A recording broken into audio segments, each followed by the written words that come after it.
an innocent American, and that just doesn't play well even among some people that hate us. They say that's just going too far. He's not an American soldier. Then they did it very brutally, particularly in this latest video. It was just very horrifying to watch. And it doesn't play well. And the reason we know that there's a backlash is because years ago, Al-Qaeda was telling its operatives in Iraq, cut out the beheadings, it's counterproductive. There's Muslims that support you, and it's turning them against us. Speaking about the beheadings, is it possible that the two who were beheaded are actually still alive, that this was nothing else but a big put-on? There's no chance of that. All the sources, all the credible sources are confirming that this is as depicted, unfortunately. Wow. But one comment in regards to how we cover this, the media has this delicate balancing act, right, where they have to report on this, but you don't want to advance the ISIS propaganda, and that's the topic of my latest article at ClarionProject.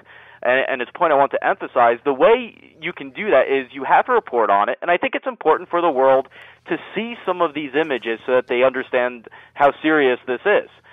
But you don't want to advance ISIS, their propaganda, and their declaration of victory. The way you do that is you point to two things. Number one, the polls showing a major political shift among the American people, that this is strengthening our resolve and not scaring us. Include that as part of the coverage. And secondly, include what's happening on the ground in Iraq as part of that coverage. That while ISIS is using this video to claim strength and that they're having victory on the ground, they're actually got kicked out of the dam in Mosul that they captured and were very proud of, and they've had to retreat from several other areas. Include that as part of the narrative, and I think that's a balanced, responsible presentation. Well, as far as the social media aspect of it, how is the internet and the handheld devices, is that working pro their cause or against their cause? It's definitely working for their cause, but on a broader level, what you're seeing is a generational evolution in the jihadist world. Because bin Laden and al-Qaeda-type terrorists were viewed as Puritans. They didn't want much to do with Western culture, especially American entertainment, because it's viewed as a source of corruption and sin, so you run away from it. What the next generation is doing, and this is part of the reason that ISIS is so popular, is that they've adopted Western entertainment and culture, and they've reconciled that with their radical Islamic beliefs. So when I look at what they're talking about online, they're using American movies, they're talking about video games at the same time as declaring jihad. Wow. So what they're doing is they're trying to use Western techniques in order to bring people over to their cause? That's part of it. Part of it is by design, but I believe a lot of this is also genuine. I think that they genuinely enjoy rap to the point that they make music videos. They like talking about things like the Call of Duty video game. I saw one guy complaining about no one bringing him Krispy Kreme. I think all of that is genuine, that they have reconciled their affection for some parts of Western culture and entertainment with their belief that they need to institute Sharia governance.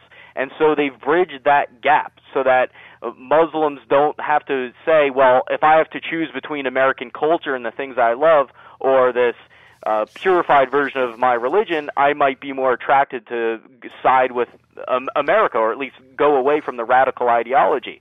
What the Islamic State is doing is they're saying it's okay to enjoy some of those things. It's okay to be sarcastic and even curse online. But you have to be committed to jihad and Sharia governance, and you can reconcile those two things. And that appeals to Muslims in the West that are radical and are struggling with that identity crisis. As of today, another 350 military members are being deployed to the Middle East. This brings the total to over 1,000. Is this the start of boots on the ground? I don't believe so. I think that President Obama is serious when he says we're not going to get in on-the-ground military offensives against ISIS. Politically, only 30% of Americans support that, although the case hasn't been made for it, so those numbers could shift. And also, I think ISIS would celebrate that, because even if an American soldier goes in and kills 100 ISIS terrorists, if they're able to kill or kidnap one American soldier, that's worth a lot to them. So I think that they would welcome that. But technically, the soldiers that have been deployed to protect American personnel and our diplomatic facilities, they are combat soldiers. If they're attacked, they're going to fight. That's a combat experience. But by combat soldiers, what President Obama is referring to is actually putting together a battalion that goes in, clears out an area, and fights ISIS directly. So how do you justify what Joe Biden said today about following ISIS to the gates of hell if you're not going to put boots on the ground? Well, there's different ways to go after ISIS, and it all comes with a cost. Every single action. For example, when we bomb ISIS, that also costs a lot of money. It's possible that plane may malfunction and the pilot could be killed. So you have to weigh costs and benefits. And at this stage, I think that the cost of sending in American soldiers is not worth the possible result, especially because American military forces in the air, special forces raids, advisors, and covert operations can do a lot of damage to ISIS, and the best example of that is what the drone campaign has done to Al-Qaeda in Pakistan. We didn't have to invade Pakistan, but through special operations and through drone strikes, we have done them serious damage. We may have done them serious damage, but are we talking about the same caliber of fighter that we're talking about when we talk about ISIS? Are we talking about apples and apples, or are we talking about apples and bananas? I would say that they're very similar, because ISIS has eclipsed Al-Qaeda in their military capabilities in terms of their arms, their training. They have actual battle experience in Syria. So right now, they are tougher than Al-Qaeda. But Al-Qaeda was once tougher than it currently is. I don't see why the same strategy couldn't be used, especially when you look at the videos and the pictures of ISIS. They tell us where they are, basically. They have gigantic black flags. Yep. They're very often in deserts. Okay, I hate to do this, Ryan. We can't target them. Ryan, we've got to take our news break. Please stand by. Ryan Mauro is our special guest, ClarionProject.org, and we'll be back on the other side of the news.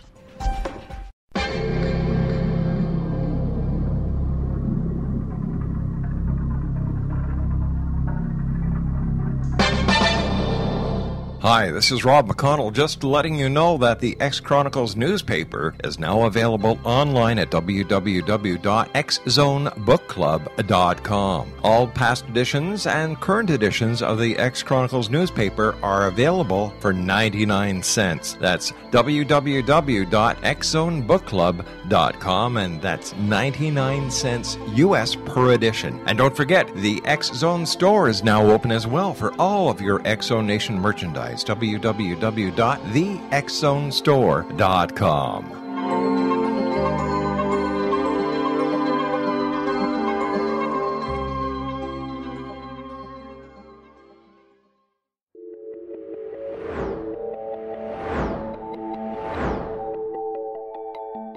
Do you have a dis-ease that you would like to alleviate through a natural means? Have you been contacted by angels, ghosts, or even extraterrestrials and want to validate these experiences? Or would you simply like to speak with someone who can help you find your life's purpose? I'm Dr. Joseph Mauro, and I'm offering my services free of charge for first-time clients contacting me during the month of April. These free consultations include angel card readings, guided meditations, life coaching, and energy healing. If you have always wanted to explore these types of experiences but were skeptical or simply could not afford them, then take advantage of this free special offer. Contact me through my website, aguidinglight, spelled LITE.com, to schedule your consultation today. Until then, I offer you love, light, and laughter.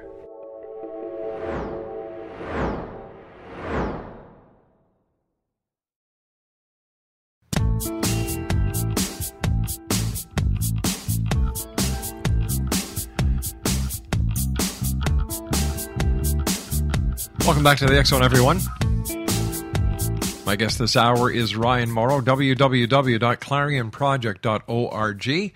And Ryan is the National Security Analyst for Clarion Project. which produced the hit films Obsession, The Third Jihad, and Iranium. Once again, ClarionProject.org. During the commercial break with the news, Ryan, you and I were talking about the PR aspect that ISIS seems to be very familiar with. And you were giving me some examples about soldiers with kittens, soldiers with... are they soldiers? Oh, let me rephrase it. They're terrorists, yeah. But see, ISIS, in terms of their PR potential, no matter how good they are at it, they're not going to be terribly successful because they're still beheading innocent people on camera, massacring Muslims, and even some of the more extreme elements of the Muslim world, like the Muslim Brotherhood, are condemning them. So they're going to have limited success. But considering how evil they are, they're doing a good job with PR. When you look at what they're doing online, they're tweeting out a lot of pictures of them hanging out with kittens, sometimes with dogs, engaging in charity, giving food out to people. One of their big things lately is to tweet out pictures of Mosul and other areas of Iraq and Syria that's under their control to show that life is basically normal and functioning and happy. And one big mistake that they learned from Al-Qaeda, and they also learned this from Hamas and Hezbollah, who were successful in this area that I'm about to describe, they've actually created a state. See, they're not just going in and kicking out Iraqi forces and then just unleashing tyranny. They actually are going in, not firing the local workers, not destroying the local banks. They want to show that their version of an Islamic state is functional and is viable. And that's a very powerful message to send, to show that the infrastructure is still working and that this is a realistic goal. I was listening to a couple of newscasters today, and one of them was asking a member of the military, what are the chances of ISIS coming over to the United States and bringing the fight to the homeland? And this military advisor basically said it's 50-50. Right. I think it's higher. Yeah. And the reason is because you have about 2.75 million Muslims in the United States, the vast majority of which want nothing to do with ISIS. But as we learned with the Boston Marathon bombings, you only need a few people with access to the Internet and a devotion to the cause to do some serious damage and to create quite the scene. And so we already had the Fort Hood shooter recently swore allegiance to ISIS. So it's very conceivable that you could have an ISIS sympathizer here in the United States that isn't even in direct contact with the ISIS command, and he says, I'm going to retaliate on behalf of ISIS. According to intelligence officials that are going unnamed, up to 300 Americans have already joined ISIS in Iraq and Syria, gone overseas. So that raises the question of how many sympathizers remain here and haven't actually gone over. And by the way, that number of over 300 Americans going to ISIS's ranks overseas, that's far beyond anything that Al-Qaeda or the Taliban ever achieved. How do they get the money from overseas to the accounts of these people that they're giving the money to come over to their part of the world without being picked up or tracked by any of the security agencies? Well, a lot of them, unfortunately, do not have the records that lead to them being monitoring. So if they're getting small bank transactions from overseas, that's not going to be picked up because you can't monitor every financial transaction. Overseas, there's a lot of racketeering. They're selling oil illegally on the black market. They're kidnapping people, holding them for ransom. And also, ISIS has also become a very wealthy organization just by taking over territory, taking over pieces of infrastructure and getting money that way and shaking people down. And if they ever run low on cash, they have a lot of banks under their control with potentially billions of dollars in Iraq that they can raid and go into. So money right now is not a problem for them, and money has been a problem for Al-Qaeda. That also doesn't take into account that ISIS probably has some donors in the Gulf with a lot of money that are helping them out. Is there any estimate on how much each one of these Americans who go over to fight with ISIS are getting paid? It's a few $100s a month if you become a member of ISIS, from what I've read. They believe that in a welfare system. They believe in Sharia law, but that welfare is part of it. And so if you join, you get an automatic salary. But we're just talking about hundreds of dollars a month. And in addition, you can also do side work because there still are stores operating and restaurants. And it doesn't take much money to get someone from the United